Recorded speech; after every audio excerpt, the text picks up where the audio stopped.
hear the word mystic or mysticism, I suppose we tend to think about exceptional people who are granted strange experiences of God or the afterlife or something beyond our normal experience.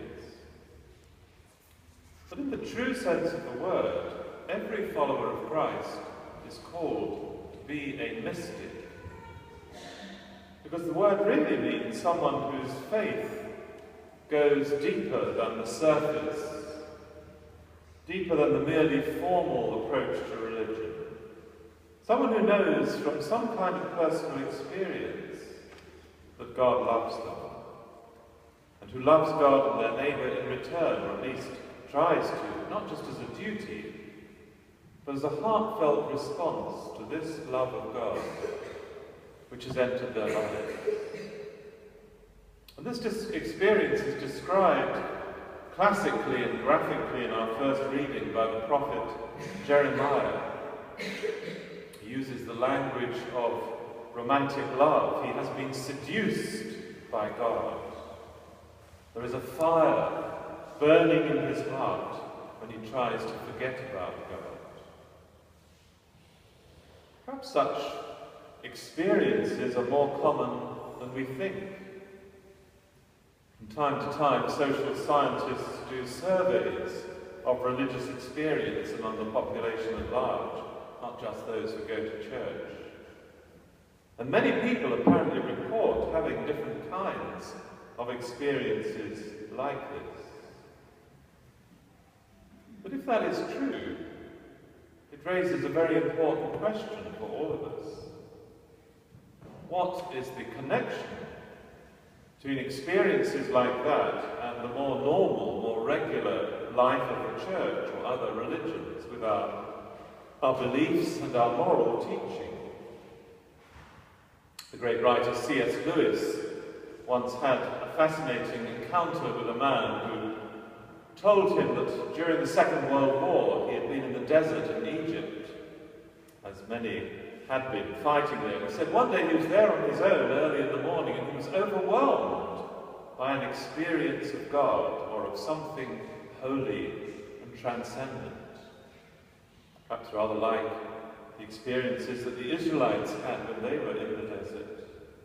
Lewis, being a religious writer and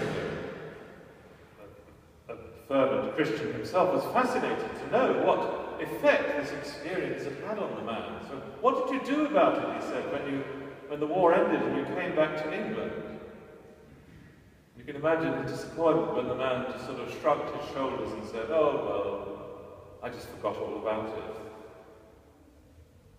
From a Christian point of view, it would be easy to criticize such a man for failing to follow up on a remarkable experience like that in which God was surely speaking to him. But perhaps for us there is another lesson that is a bit closer to home. One that I think may be especially relevant to our young people as they grow up in the church, how we present our faith to them. And I suppose the message could be summed up in a simple phrase reflecting the first two readings that we heard today. And it would be this: that mysticism comes before morality. So Paul in the second reading talks about our moral behavior as Christians. We should not imitate other people, giving way to our passions and emotions and instincts like everyone else does. Let your faith be reflected, he says, in behavior that is different, modelled on the new life that you have received in baptism. All this makes me wonder if some people, especially young people, leave the church at times because Christianity has been portrayed just as a series of moral demands, a list of do's and don'ts, especially, of course, the don'ts. Teaching which doesn't immediately make a lot of sense to people who grow up in today's permissive society, where intolerance is seen as a bigger sin than sexual license, where fundamentalism is a more serious threat than fornication. Putting it another way, if you have indeed begun to fall in love with Christ, be seduced by him, or at least if you've begun to discover him as a real presence in your life, then your moral behavior is bound to change. Perhaps through painful experiences such as Peter had in the Gospel, where his attitude to Christ's suffering was shown up as all too human.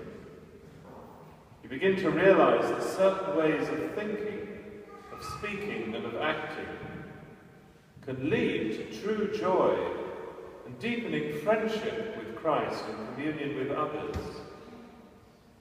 while other ways of behavior clearly do not, and in the end make us simply unhappy and enclosed in ourselves. You learn, in other words, that mysticism and morality are connected in all sorts of ways, and separating them only leads to harm, leads to a mysticism that goes nowhere, like the man in the desert, or a moralism that puts people off our faith. But if we bring these two together, we create a powerful force that can change our lives, and perhaps even begin to change the world.